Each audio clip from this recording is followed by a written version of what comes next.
Welcome to the Cricket8 podcast. I'm Jarrod Kimber. I'm here with the Rooster, Rob Barron, and we thought we'd talk just a little bit about India. You may have heard of them, international cricket team.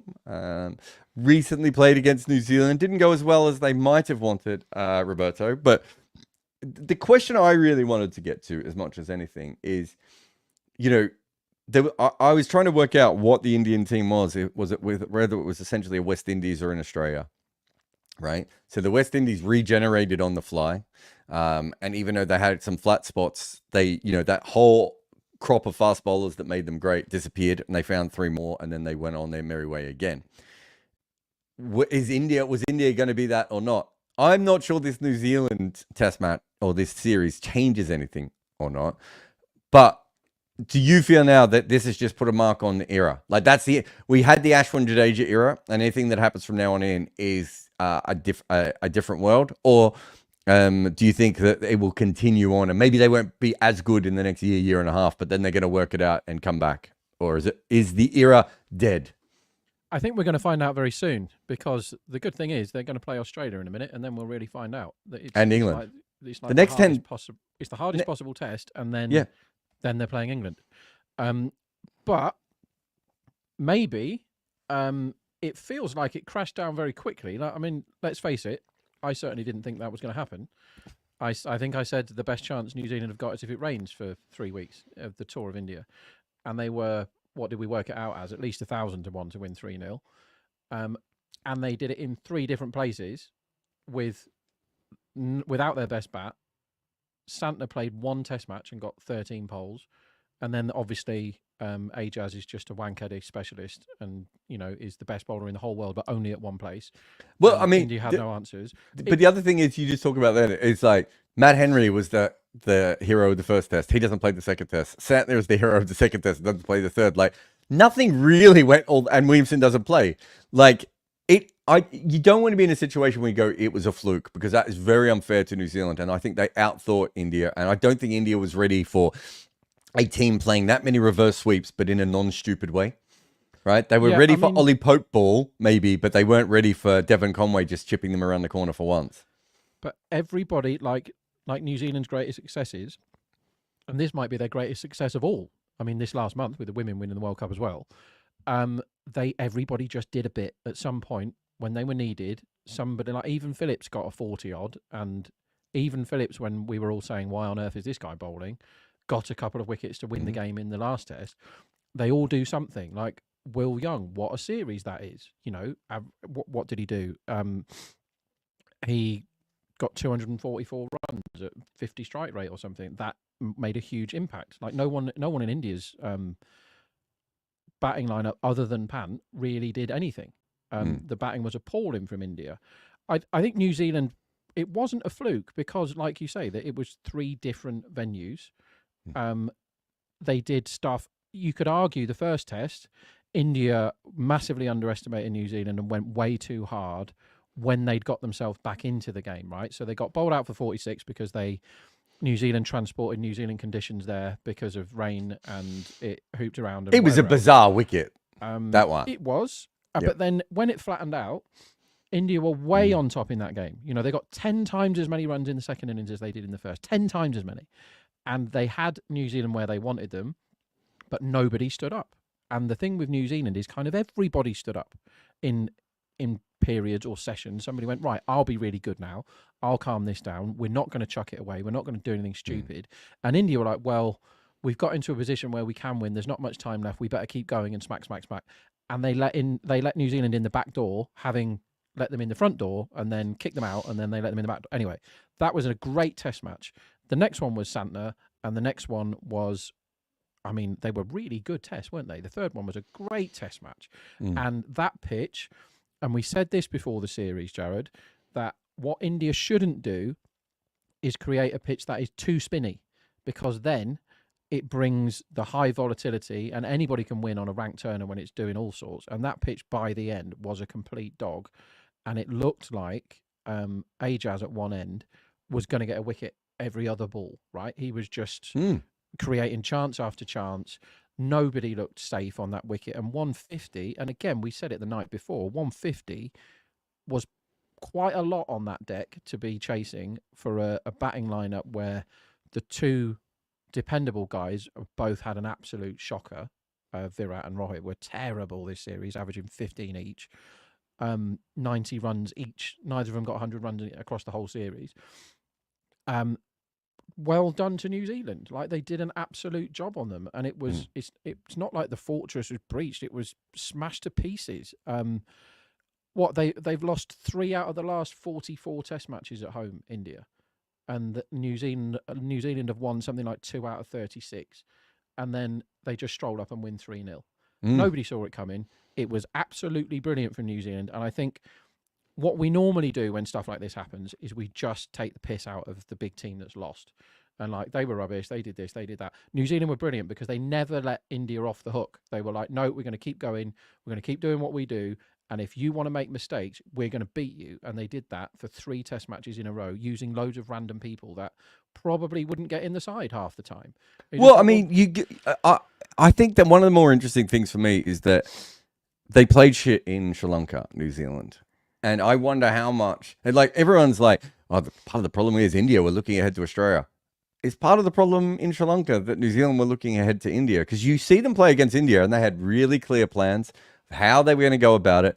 They scored in the last Test match that Bumrah played. He went at more than 4 runs and over in both innings, right?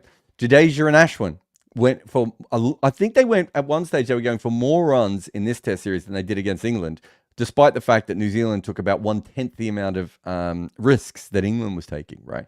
There's a lot of really solid thinking. But even having said that, the idea that you're going to turn up and beat India with a first-class bowler whose average is 42, right?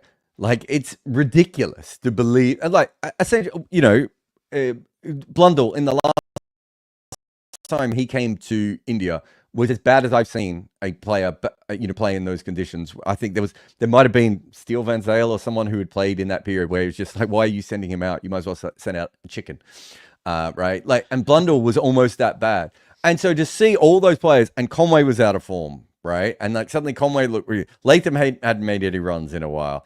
Mitchell had been struggling. They all stepped up at different points. I nothing but credit for New Zealand, the way they went about it. The conditions and the toss. So I think someone put a message. Here we go. Some music and stuff said, would we be having the same conversation had Rowe won a couple of tosses? I mean, the 3-0 has really exposed a lot of stuff that was shrugged under the carpet for a couple of years that they didn't address. I think this is quite an interesting comment. I don't know why I took it down, Rob, but I think this is quite an interesting topic because a lot of Indian fans would say to me was, well, Rohit made a mistake at the opening toss. Of course, Tom Latham was going to make that same mistake. No one knew that wicket was going to do that. You'd be the sociopath to pretend that you thought that the wicket was going to bounce violently and the swing was going to be massive throughout and you were going to get bowled out for 46. The next 2 tosses they lost. I didn't think that the tosses were as important in that match as it was in the second test in Pakistan, when it was like, that's not a toss you want to lose because you're going to start your test match on day 6 of this pitch. And by the end, so I was looking at it in a very different way from that point of view. The truth is that India had not made runs in a very long time, and Ashwin and Jadeja had been mopping it up with great bowling and occasionally great batting as well to be able to do that. But New Zealand outthought them on a few different things. That's fine. I think you and I can both agree with that. My question, though, is what does this do to India? Do you sit there and do you say, well, we've got a new coach and he's managed to somehow lose to Sri Lanka and New Zealand in a white ball series and a red ball series that we don't usually lose, right? Do you go back to the Bangladesh series and go, weren't we pretty good in that series like 8 minutes ago? Is there a chance that they overcompensate for this loss? And Adam's comment before is you don't win 3-0 as a fluke. I think we're more than happy with the New Zealand side of that. But if I'm India, I must also be thinking a lot of things didn't quite go the way that we wanted to in this. And if this series was played again and we played equally shit, we'd probably still win it a couple of times. We certainly wouldn't lose it 3-0 every single time. So do you just hit the reset button, bring in Washington, bring in Akshar, maybe not Akshar, but get rid of Ashwin? Do you get rid of Virat? What would you do, Rob Barron? And I'm partly basing this on the Jimmy Anderson rule. Yeah, so this is really tough because it would have been much more convenient for India if different bats failed this series rather than it being Rohit and Virat, because nobody wants to be that guy that has to have that conversation with them. And it isn't quite the same as Jimmy Anderson, because whilst Jimmy Anderson, as we've just seen, that if anyone's read his book, how thoroughly pissed off he was the way he was taken out the back and shot, he didn't kick up too much of a stink, whereas Kohli could get 1 billion people against whoever makes that decision, right? Let's not forget that Kohli has been rubbish in test matches for 5 years compared to how good everyone thinks Virat Kohli is. And Test match cricket is not the best format for Rohit or Virat, and it never has been. They're both one-day World 11 all-time legends, those two bats, right? You couldn't pick a World 11 without those two in it. I probably would, but that's a different conversation. Yeah, well, you're a clown. But Rohit had the same stats as Viv Richards up until recently. Let's not go completely Rohit is crazy. an all-time gun, and the thing is with Rohit, right? Right, so Virat has averaged 30 in the last 5 years at Test matches. That is not with one good year, with 1+ year, I would say in that, right? Right. So he's not been anywhere near one of the best bats in the world. I think he's the 20-something best run scorer in the 2020s. Right. He's no good at Tests, but he's amazingly good at batting. The thing with Kohli is, it's not like he has got one technical weakness that he can just go away and fix and he'll be fine because he's great. He's getting out to all sorts of nonsense. Like the full toss. What the hell is that? That's one of the worst dismissals we've ever seen. I don't think the full toss is the worst one. The run out? Yeah, the run-outs. I think the run-outs are the worst one. So specifically, you're watching him face a part-timer who has bowled a couple of shit balls in that over already, and all he has to do is think to himself, oh, if I block these two out, I make it to stumps and I don't have to worry about anything else. And it said he's so desperate to get off strike that, I mean, the actual run was, I think what he thought he hit it a little bit better than he did. Fine. We've seen that before, Rob. People get run out. The thought that he was taking the run in the first place and needed a quick single is crazy for someone of his talent. Well, we got a big insight into the discombobulation of Virat Kohli in that 5 minutes, and it was a hilarious 5 minutes for the neutral when he was facing Ravindra, who basically hadn't bowled the whole series. He was too scared to face 10 balls, so Siraj goes out there. Siraj gets cleaned up first ball, absolutely plumb middle, and then reviews it. And then Virat comes out, and it's like, well, you just got to face 2 balls of Ravindra now. That's it. And he was too terrified, and he just legged it to get off strike, and out he goes. That was the game, pretty much. That was the game right there. But Virat. So if I'm looking at them for Australia, Virat is kind of feast or famine against Australia. Like, he's had good times and bad times against them. It's very difficult to say of somebody of his talent, off you pop, you're done. And because people will say, well, why isn't Rohit going? Can you get rid of both of them? Because it would be much more convenient if somebody else failed. If Sarfaraz failed every time, or if KL had played a bit more and failed more than, he got 12 in one innings or whatever it was. But Jaiswal was fine. And we all know what he looks like and what he could be, Jaiswal. He hasn't come out of this series like anyone thinking he's crap. Shubman Gill did fine with his 90-odd in the last innings. You can't just bin them off. Pant was amazing in this series. He was best really bat good in this series. Yeah, he got out for 99 because he's Pant, and he's always going to be Pant. But everybody wants him in their team, right? So you can't bin any of them. So it comes down to, do you bin one of Rohit and Kohli? And Kohli has been worse for longer than Rohit, but Rohit was terrible this series. He was getting out to the short ball. And that's his bread and butter. That's like, and the innings he played last time where he got a run a ball 18, he could have been out 3 times. And the innings before that, he could have been out 3 times. But also, desperately bad. I think, and this is one of the reasons why this whole idea of we'll just get rid of this player and we'll bring the idea that there's a better batter than Rohit or Virat outside of the team seems very optimistic when KL is the person who's coming in to replace Rohit Sharma. Right, so Shreyas Iyer's just made 200s in the Ranji. I watched a bit of the, I followed, I should say, a little bit of the India A series. I didn't see another Jaiswal, knocking on the door. I'm not saying there aren't players who might not get to that level very soon, but I didn't see anyone who's going to walk in and suddenly average 45 in their first year of Test cricket there, and it's a very unlikely thing for people to do in the history of the game, right? So. You also, I think you have to factor all those things in. Okay, so I think the batting's a mess because of that. Is that fair? Well, it is, because which one do you drop, or do you drop both? And if you do, you're basically looking around for IPL openers. to fill the spot. Right, they want Gaikwad in there at some point, I think. Well, they've got East Warren as their backup opener, and he's what, 28, 29-year-old. He has got backup player written on his forehead. Like, he just looks like Yeah. they were just like, we're not even going to try and find their next big thing. We're just going to go in with someone safe, which again suggests to me that they're not quite as confident with that at the moment as they should be. Yeah, I mean, Dhruv Jurel might come in as a specialist batter. Yeah, he's the one that appears to be knocking on the door, and they really like him.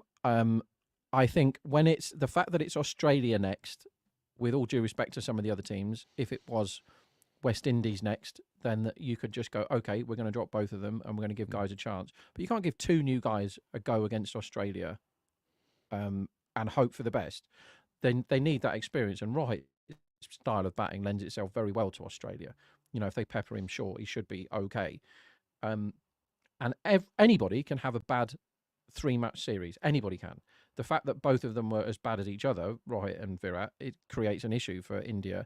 I don't see them ripping it up. I don't think I would either. I think the one that I'd be tempted to get rid of was Kohli and say, you've achieved a lot for India in the game. We still can get loads out of you in white ball.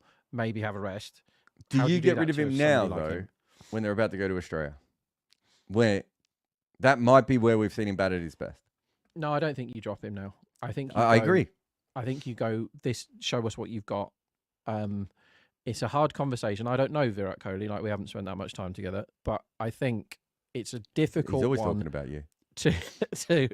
to converse with that guy. How do you do it? Do you say, does he need you're the best player ever, show us, last dance sort of thing, you're not going to get too many, or do you say, you've been shit for ages, Virat, and we're going to drop you soon? I don't know what the right answer is there. I honestly thought ego. When Root started making runs that we'd just see Virat go, oh, piss off. Like, I'm back. Okay. I always thought Virat at his very best the player I've compared him to the most is Ponting. The interesting thing about Ponting is a similar thing happened to him at the end of his career, and Australia just kept making excuses and kept making excuses. His average is higher when you look at it at the end of his career because he played in a really flat era on really nice pitches. But the drop-off he had, he went from averaging high 50s to low 50s, almost an identical amount of drop that we've seen to Ponting, to Kohli. And it comes from the fact that both of them in their peak were great for about 5, 6, 7 years. And so they can drop down a little bit. We're not going to get into this conversation, but I think that they've created their own problem with their batting by the fact that they've made their wickets so hard to score at home at the same time that the wobble ball's dominating away from home. And so none of their batters make any runs at home. None of their batters make any runs on the road. And so you end up with the Pujara, Rahane, Kohli, KL Rahul situation where instead of in the old days where those guys would have just bashed teams at home, made 400-500 run totals, and then their great bowlers would have done it for them. Instead, they're, Ashwin and Jadeja are defending totals of 180 and doing it successfully because they're geniuses. Okay, so let's get to the spinners because I know you want to talk about that and I'm not going to let you. Okay, so Ashwin was player of the series against Bangladesh, and by this series, I've now been told he's washed and should be dropped forever. I think the more interesting question is he's still spinning the ball. He's still landing it where he needs to land it. I think the reverse sweeps have got in his head a little bit and he needs to overcome that. He faced more reverse sweeps this year at home than he had his entire career before that. And that is something he's going to have to work out. But the issue I have at the moment for Ashwin is the fact that they're about to play their next 10 test matches are in Australia and England. And he's only going to play 3 or 4 of those anyway, isn't he? Yeah, he didn't look like the Ashwin that we know and love at home. I mean, just going back to your last point, India can't play spin, and that is something that nobody would ever think, but they can't. They can't play pace either, to be fair. But well, we'll soon find out. That was the worst. I read this earlier. The worst batting performance of any home team since 2001. India in that series, they collectively averaged 20. Absolutely awful. Ashwin's problem in that series, I think, wasn't his lack of potency and the fact that usually you expect Ashwin to react very well when teams have worked something out. You expect Ashwin to use his mega brain to go, okay, you're doing this, maybe I'll do that. And he didn't seem to have the answer, which is a concern because everybody always thinks that Ashwin has got the brains to outthink people. But he went at nearly 4 and over across the whole series when everyone was struggling around him to bat. And you're like, how are you going at 4 and over here? How are you leaking runs? Because Ashwin used to be able to just go, even if he wasn't a threat, which is what he's going to have to do against Australia and England. You've got to bowl dry. And when teams are getting shot out for 46 and nobody really got, other than India's nonsense after the first test, 250 was a good score, right? Wherever you went, you can't have somebody, your best gun bowler, who's always player of the series at home, going up nearly 4 and over, 3.8 across the whole series. But it doesn't mean he's finished, because he's great and he does work stuff out. But do you need him in England to play loads of test matches? Probably not. Do you really need both of them in Oz? I think he's more useful in Australia because of the bounce, and I also think he started to bowl very well in Australia. So I think it would be a silly situation to get rid of him altogether if that was the case. Sid's brought up something here I think is quite interesting, and I've always often thought when they brought Washington in and they have Ashwin in Washington, it's Washington who usually gets screwed over, because Ashwin bowls all of the overs he's going to bowl anyway. Whereas in this series, Washington, he took the second new ball in that last test, right? Like, they gave the amount of times I thought, oh, they'll give the ball to Ashwin here, and they gave it to Washington first, which is, I'm not having a go. If you've got a young bowler in, it probably makes more sense for him to bowl those overs. But there were times when the ball started spinning. I can't remember, was it at Pune when it started spinning at the 50 over mark? And it's like, right, Ashwin couldn't get on, right? Because Washington and Sundar's bowling, and Jadeja's bowling well. And you're like, oh no, like, how do you get him in? So there were times when I thought the ball, and when he would come back on, he'd start spinning it. But by that stage, the other spinner was already in a groove and everything else. So I think there's good questions there. Jadeja also got scored at a rate that he's never had before. Like, he got the wickets in the end, but this reverse sweep thing is absolutely massive. And I do think that's a chance. But this is why I want to get back to the Anderson thing. It would be very, very silly of India to be like, we're going to move on from Ashwin now, right? Because really what you want to be able to do is go, mate, you're only going to play 3 of the next 10 tests, but then we'll be back in India. We're going to have some other tours of Asia coming up as well. We're going to keep you around. We also want to keep you around because you are the best coach that we could possibly imagine for Washington Sundar to have, right? But we're not going to play you as much. And if you say to us, okay, I want to play more, then you're going to have to understand that this is the world that we now live in. But we're doing that. The idea of moving on from Ashwin and Jadeja, I've seen even people say it about Jadeja, which is crazy. But the idea of moving on from them, to me, is just a huge waste of talent. And there's no reason to do that. No, there isn't.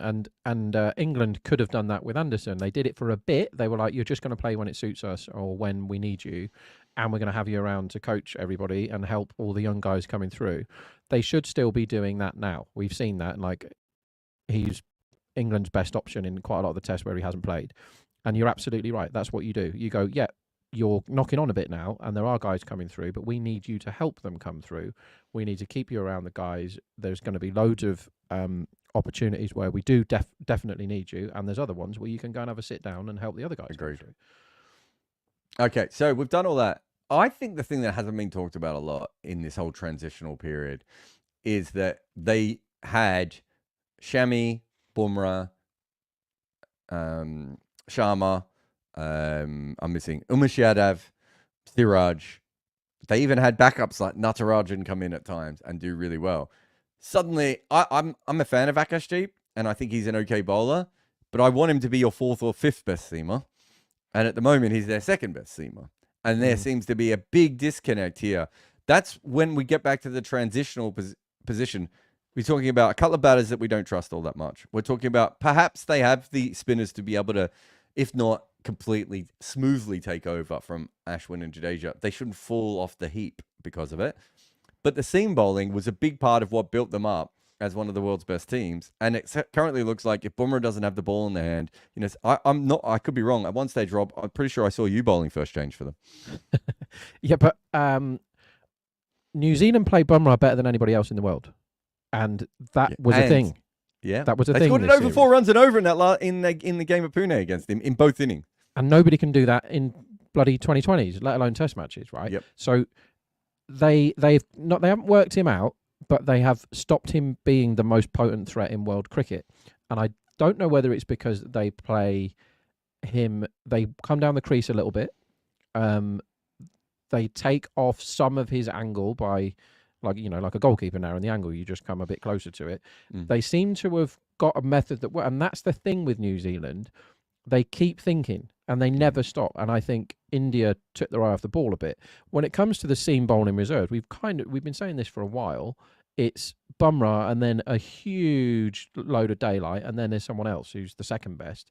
And it was when Shami was about. Shami can win you test matches. I don't think Siraj knows what his best format is. He seems to play way too much T20 that he's not very good at, which then makes him worse at the other stuff. He just looks slow. Siraj just looks slow, doesn't he, at the moment? He's somebody... I mean, I've never rated him all that highly, but I don't think he's the guy that's going to be India's gun in their attack.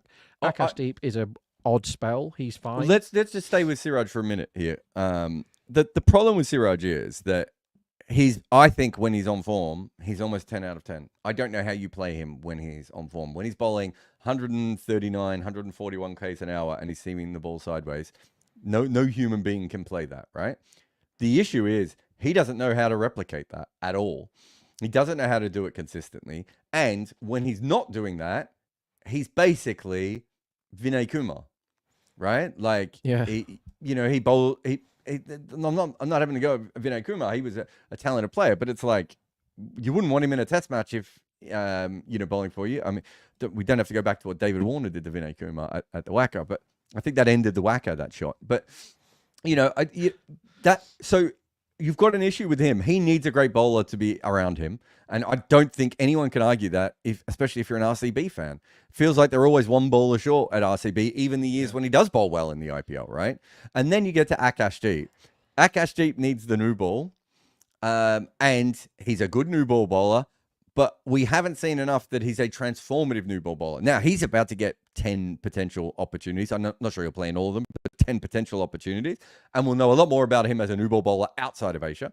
But again, both of them seem to be bowling at about 132 to 134 Ks, which is fine. But you have to get a lot of seam movement to make that work, right? Like you need to be pinging the ball sideways in order to make that work consistently. And if not, you're like you're just bowling throwdowns to some of these guys. Yeah, and that's his IPL career in a nutshell, Siraj, is you get the odd one where it moves and he gets 4 in the power play and looks like the best bowler ever. And then 10 games later, he's going at 10 and over, not taking any wickets, because he needs the ball to move around. And like you say, he can't replicate that. It just happened 1 in 10 games in T20 or 1 in 20 games maybe. Test matches, he's had a tough year in Test because all their tests have been at home and he's not been used that much. Like if you look at some of the other countries, how much their fast bowlers actually bowl, but because they've had all their test matches at home this year, he's bowling like 3 overs some innings and 5 overs in other innings. Like he hasn't got more than 2 for in a test.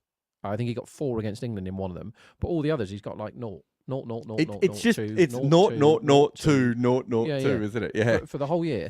And you're like, well, he's not the it's answer. like dyslexic binary. And he's and he's 30. He's not the guy. Bumrah is still the guy and will be the guy for a while. But the reserves, with Shami being like mega injured by the looks of it, don't look all that. Now India always have people coming through that we see. But the pace stocks are not particularly strong right now. You can name people. I saw the left armer whose name I forget playing, the tall left arm, and people hyping him up a lot. But there's people like that in every country in the world where they're hyped. They've not actually done anything at the top level yet. Deep is okay. What is the attack going to look like in Australia? It's going to be quite similar to the one we've just seen, I think. And they're just going to go, guys, you're our best players. Let's go. And let's see what we can get out of you. I don't think this is one great big crisis for India. I think if you swap Rohit and Kohli in the batting and you get the best out of Bumrah, for any of the guys that are on the short list of 6 or 7 bats, your expected runs isn't going to go down by that much, because Kohli's only averaging 30 in the last 5 years anyway, and I don't see how the batting shouldn't be a huge problem. But make no mistake, the batting lost them that series. You can go on about the bowlers a lot. It wasn't, other than those ludicrous conditions that New Zealand, you could argue, were quite lucky to get those conditions, but they made the most out of them. They bowled them out for 46, they didn't bowl them out for 150. India didn't learn much about their seam bowling in this series, but it doesn't mean that it's suddenly gone crap because they've had 3 tests of varying conditions at home. Let's see how they get on in Australia. They're still an amazingly good cricket team, India. They still can go into Australia with 5 bowlers and batting lineups up that bat to 8, and most teams in the world would take either of those options at any stage, right? So, the flexibility that they have and everything else. And sometimes you can over-index on form a little bit. Like, it's just like New Zealand came in with a lot of players under form, and they all got form. And India came in with a lot of players in form, and a lot of them lost extra form during that series. That's a thing that happens. That's just a normal human thing, and we don't like to talk about that. But we see it in T20 leagues all the time, right? A team will start very, very poorly and then come back. All right, we're gonna have a quick break here. After the break, we're gonna come back, and Rob is finally gonna answer whether this era is over, or if this is just a hiccup on the road to glory. This is Cricket 8. That's Rob. I'm Jarrod. If you come to cricket8.com, you will find 8,000 live scorecards a year with visual representations of who is actually winning the game. Plus, we have live footage from some matches as well. Not to mention information on what the markets are doing. There is no place to follow this game live like cricket8.com. Pleased to announce that I think probably from next week, maybe it's the week after, but soon we'll be starting with a couple of podcasts a week again. Michelle will be back in the booth. He's been in Antigua recently. Looks like he's been enjoying. He gets his about, life doesn't he? From his Instagram thing. He does in fact get about. Okay, so this is a big question, and I've asked it to you 4 times, and every time you've given me some boring other answer about something Thank you. else. No, it's not. It's not the end. It is at the moment. It's But is it the end for the era? No, not yet. I Okay. think So you're okay. got You're to- like they can retool on the fly and have like a West Indies. they've got pick. bundles of good players in reserve with the batting, and I don't think the bowling's gone yet. It was the batting that was horrendous in that series, and you can have it like you say. Teams win World Cups because everyone just hits form at the right time, and that's what it's all about. And everybody had a shocker compared to normal. Like the batting unit averaging 20 in a 3-match series at home is absolutely ridiculous. Like you would expect them to average double that, right? And they averaged 20. That's not going to happen. It's 20 low, Rob. Again, 20 it's the lowest in the last 23 years of any team in a home series. It's shockingly low. It's not going to happen again because they've got, not only have they got loads of good players, they've got 5 or 6 of them that would walk into most test teams just waiting in reserve. Like KL, Ia, and then the other ones that are coming through. Can you imagine Australia at the moment are watching like the conversations about KL Roll, thinking to themselves, "Yes, please, Yeah, absolutely. we'll slot him in at the top. If he averages 35 for us, we're fine. We'll take that." Yeah, they have great cricketers that can't get in their team, and they've got players with high ceilings knocking about, like Sarfaraz Khan, like Patidar, like all these others. I mean, Bharat's still churning out runs. Washington stocks. Never mind his bowling, where he got 16 wickets in that series. His batting's getting loads better as well. Like, I mean, Agarwal's still knocking around, isn't he? Like, they've got loads of players that are good enough to average 30, which is what Virat has been doing for 5 years, and no one said anything about it. Well, I think everyone said it. They're fine. You've said about it 12 times on It's this. not the show. end. It's not the end of the era. It's not. Okay. So can I play the other side here? If you take out Ashwin and Jadeja, and I am assuming that by the end of this long run of away games, Ashwin maybe thinks to himself, if I'm not going to be as useful anymore and Washington's being brought in, maybe I don't need to play. I think Jadeja keeps going, but Jadeja at 35 with his injury history should at least be injured more often. Akshar is not the bowler that we thought he was, and he hasn't bowled much overseas. Kuldeep's never bowled all that much. And Washington Sundar, despite me being the world's biggest Washington Sundar fan, even when no one was buying shares, and I was the only person buying the shares in Washington, he's still going to take time before he becomes a consistent bowler overseas, right? If I can see a situation where good teams go over, let's say South Africa keep improving the way that they are, and their batting is finally human again. Sri Lanka keep improving the way that they are, and they can keep their bowlers on the park for long enough. All these sorts of things start to happen. I can see some teams starting to push India in the next 2 to 3 years if the transition doesn't go perfectly, right? This is not, it doesn't look like to me like replacing Garner and Marshall with Courtney and Kirtley. It doesn't look as smooth to me on the outside. Like for like, I like that makes sense. But it's like you could see why Kirtley Ambrose and Courtney Walsh were going to be stars everywhere around the world, and they'd also. In Courtney Walsh's case, they'd actually had a situation where he was already an experienced player by the time the handover happened. And in Kirtley Ambrose's case, he played with Malcolm Marshall for quite a bit, and they still had Ian Bishop around, right? I just think it was a bit more of a smoother of a transition, where the problem here is that Kuldeep and Washington have not played a lot of cricket. And has Akshar played a test outside of Asia? He must have by now. But, for a long period of time, he hadn't really played cricket anywhere, right? And so we know how good he is. It's not about how good you are. It's about how long it takes you, to suddenly get, become a better player everywhere else. And so, no, I'm just having a look. Akshar hasn't even played a test outside of Asia. So I just think it reminds me a little bit more of what happened to Australia around that 2005, 2006, 2007 period. Australia was still a really good side after that. And I think the India side, and what you said before is true, that they have a much higher ceiling than what that Australian team did at that point. But Australia still found, Steve Smith and Mitchell Johnson and, Pat Cummins and Josh Hazlewood in that other period. But there was a Ben Hilfenhaus period of Australian cricket that we don't talk about as much. Can we talk about Doug Bollinger for a bit? The Doug Bollinger era, where Doug Bollinger literally busted his gut trying to win a test match in India, where we saw him play one test after that. So I think, you have a situation where there might be that. I'm more confident in your opinion, right? That there's so much talent in Indian cricket at the moment that they should be able to work it out. But whether it's as smooth as we think it's going to be, I don't know.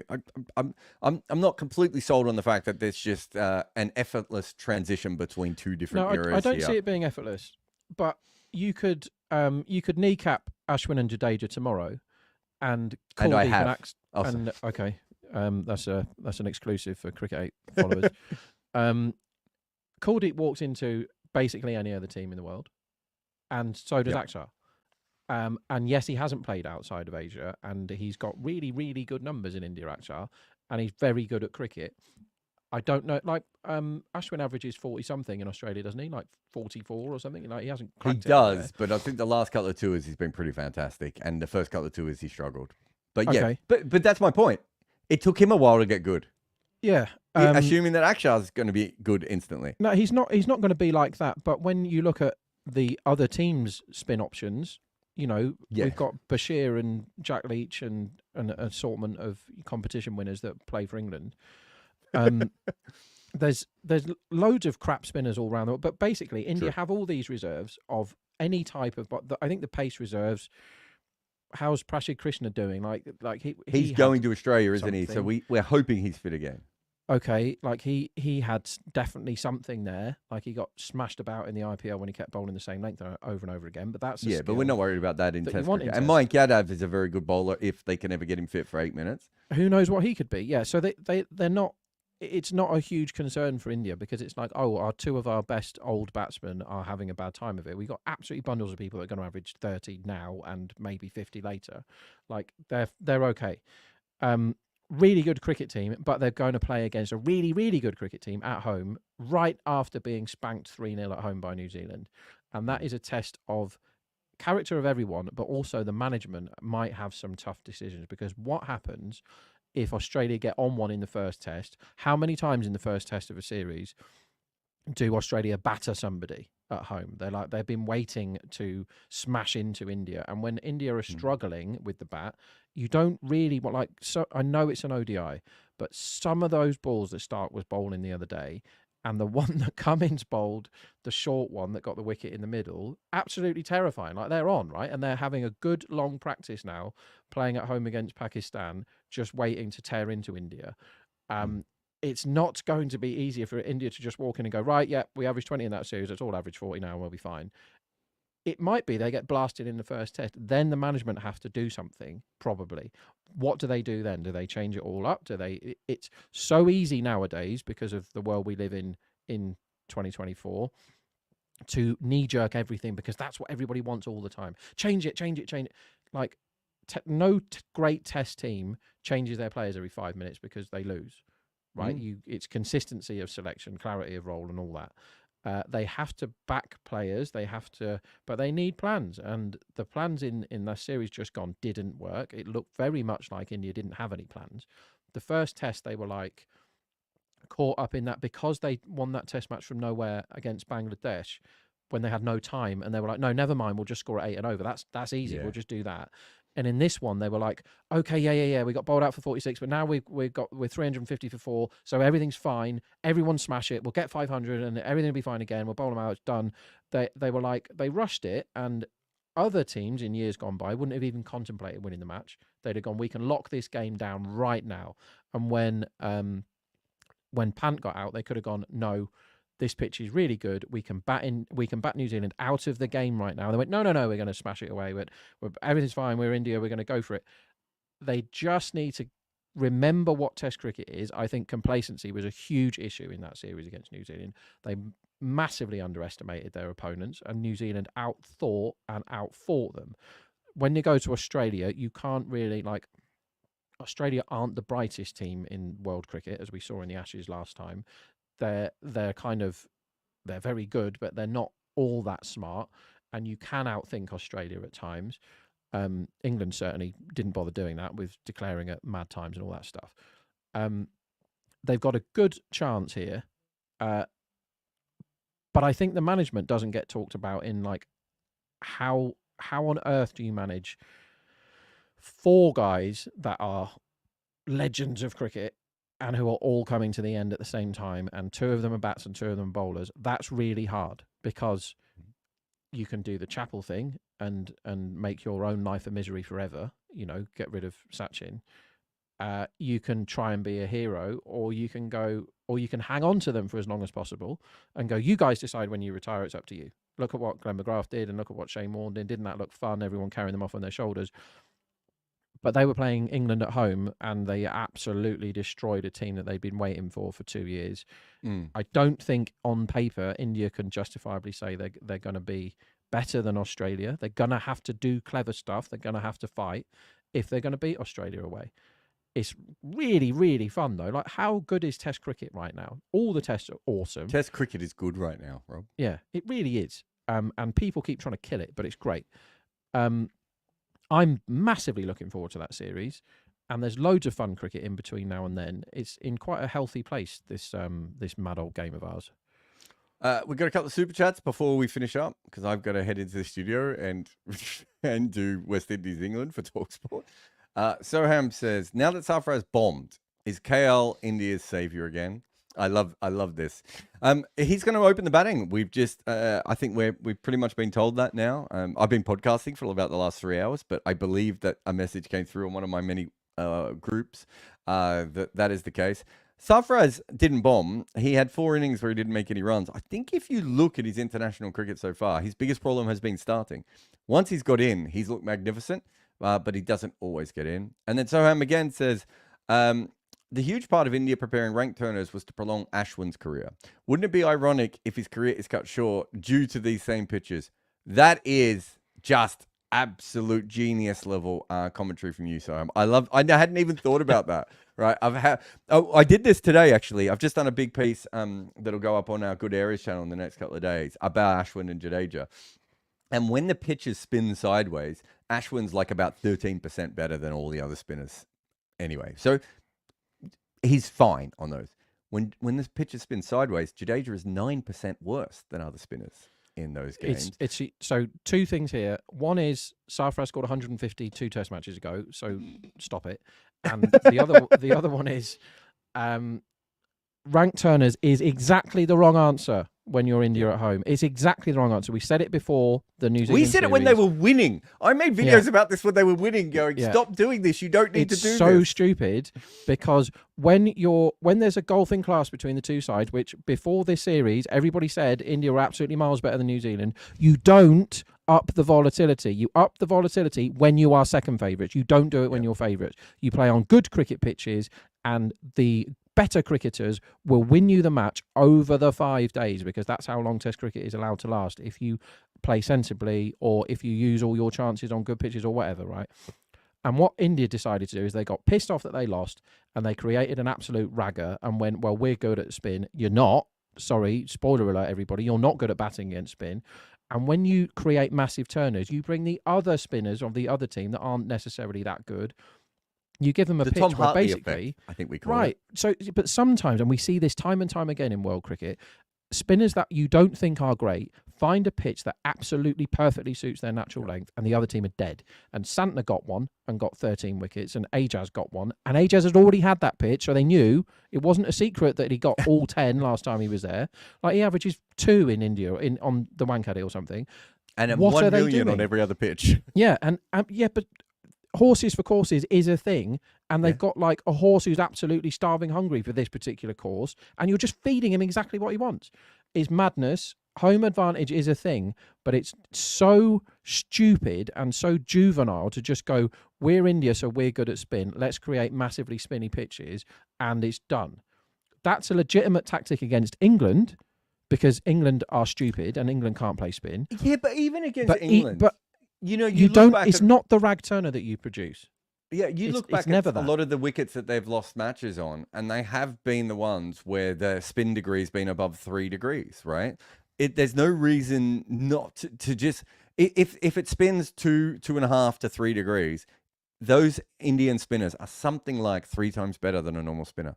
Like, I don't mean marginally. I just said they were 13. Ashwin was 13% better when it was ragging. He's like 300% better on a flat pitch. The advantage that you have, and Soham's point is also there. They were doing this in part because they wanted Ashwin and Jadeja to bowl forever, right? And I do understand that. But I also don't understand why you would keep risking. They're so much better than any other team. I just did a whole video about how hard it is to actually scheme against this side in those conditions. And the one thing that has been constant is that they've completely ruined their batters' confidence. 100%. Like I sometimes I watch them at the moment. I'm just like, what is the point of being an Indian batter now? If you make 100, people are going to forget about it in 2 test time anyway, and you won't make too many more hundreds because the wickets are ragging sideways anyway, right? It's so hard. Just play to your strength. Your strength is the fact that you have better quality batting in those conditions than anywhere else on flat pitches, and then the other side of that is you have the best 2-headed killing machine we have ever seen in Asian conditions, right? Like just a perfect killing machine. Let them go on wickets where the pass score is 400, and good luck to the opposition get anywhere near 400 consistently against them, and hope that your batters regain some of their confidence and stop playing like battered asses. Anyway, that's us, I think, Rob. Cool. For today. I think the battered asses is the best way to finish. Thanks to Soham for his super chats, and thanks to everyone else for their super chats as well. Rob is now going to go change his Chris Gayle t-shirt into another Chris Gayle t-shirt for the West Indies. Oh, have you got any bets for West Indies England? Yeah, West Indies are too big at 2.16. They just are. Also, there are some crazy prices for Australia to do stuff in their first over. Go and have a look with your bookies. So Australia, like, they were 3.5 for the line for the MCG, which is wrong. But you don't want to be back in boundary stuff with the MCG for obvious reasons. I think Australia got 4 in their first over, even with Fraggle McGurkin, eyes closed, wild swings, everything. They still got 4, 2 and 2 1s or whatever. But now we're changing completely, and they've got the same lines up as they had when it was MCG, which is wrong.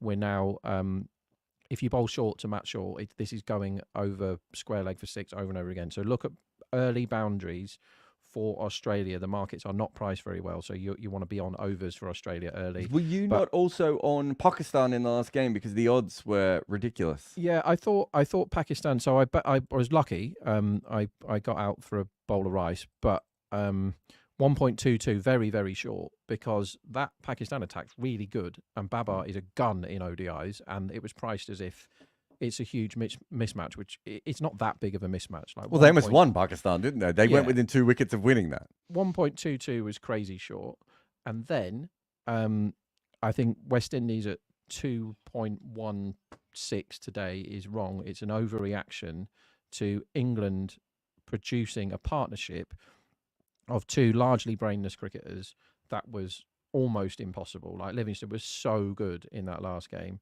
And basically, West Indies battered England in the first game.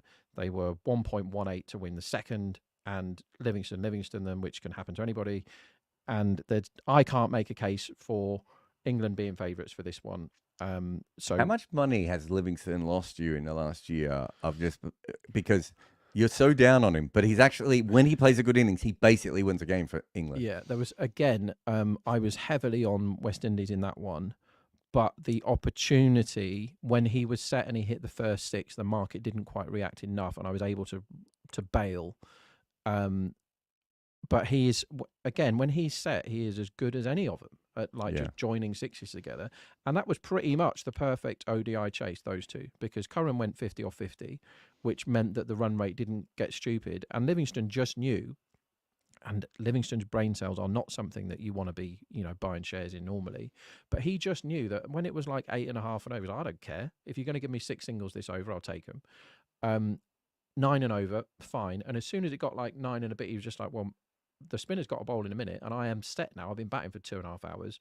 On comes Motti, who's a good spinner, but he landed a couple in the wrong place. And Livingston, when he hits it, it stays here. It was a brilliant innings, but it doesn't mean England are suddenly massive favourites. That is, we've still got a bad England team turning up, and markets keep assuming that Jofra Archer is Jofra Archer, and he ain't. He is not that guy. He is not Jofra Archer of pre-injury. So I think a good place to start for this is back in the West Indies, and I think you want to be getting heavily involved with Australia hitting boundaries early in their innings in the next one, and unders for Fraser McGurk and wicketing over and all that sort of thing, because he does not look the business at the moment. That is Rob Barron. I'm Jarrod Kimber. Thanks for coming on to Cricket 8, and we will see you again very soon. Bye.